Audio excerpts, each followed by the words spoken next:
জেরুজালেমের হৃদয়ে অবস্থিত ঐতিহাসিক আল আকসা মসজিদটি যেন এক শান্তির প্রতীক।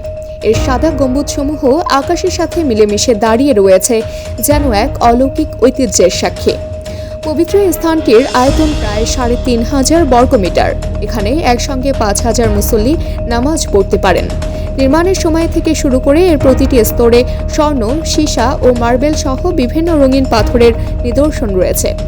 স্থান শুধু এক ধর্মীয় কেন্দ্র নয়, এটি মানবতার এক অবিচ্ছেদ্য অংশ, যেখানে শান্তির বার্তা ছড়িয়ে দেয়। কিন্তু হঠাৎ করেই এই শান্ত পরিবেশে ঢুকে আসে অশান্তির কালো ছায়া। বৃহস্পতিবার সকালে ঘটে যায় এক অপ্রত্যাশিত ঘটনা। কয়েক ডজন ইসরায়েলি বসতি স্থাপনকারী চড়াও হয় আল আকসা চত্বরে। তারা অতর্কিতভাবে প্রবেশ করে, যা আন্তর্জাতিক আইনের লঙ্ঘন। ফিলিস্তিনি বার্তা সংস্থা ওয়াফার প্রতিবেদন অনুযায়ী এই বসতি স্থাপনকারীরা ইসরায়েলি নাগরিক। তারা দখলকৃত পশ্চিম তীর ও পূর্ব জেরুজালেমে অবৈধভাবে বসতি গড়ে তুলেছে। প্রতিবেদনে আরও জানানো হয়েছে, এই আক্রমণকারীরা নিরাপত্তার কড়া ব্যবস্থার মধ্য থেকে ধর্মীয় আচার অনুষ্ঠান পালন করেন। ইসরায়েলি কর্তৃপক্ষের সঙ্গে চুক্তির শর্ত অনুযায়ী আল আকসা চত্বর কেবল মুসলিমদের জন্য উন্মুক্ত।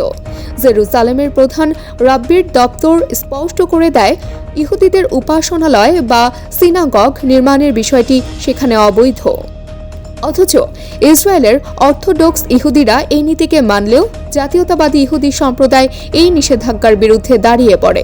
তারা আল আকসার একাংশে উপাসনালয় গড়ে তোলার দাবি জানায়।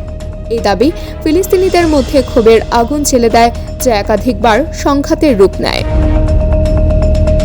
আকসা মসজিদের ইতিহাসের এই উজ্জ্বল প্রান্তটি যেন এক অন্ধকারের ছায়ায় ঢেকে যাচ্ছে। শান্তির স্বপ্ন দেখলেও এই অশান্তির ঝড় যেন সবকিছু ধ্বংসের মুখে ঠেলে দিচ্ছে। AB news desk report.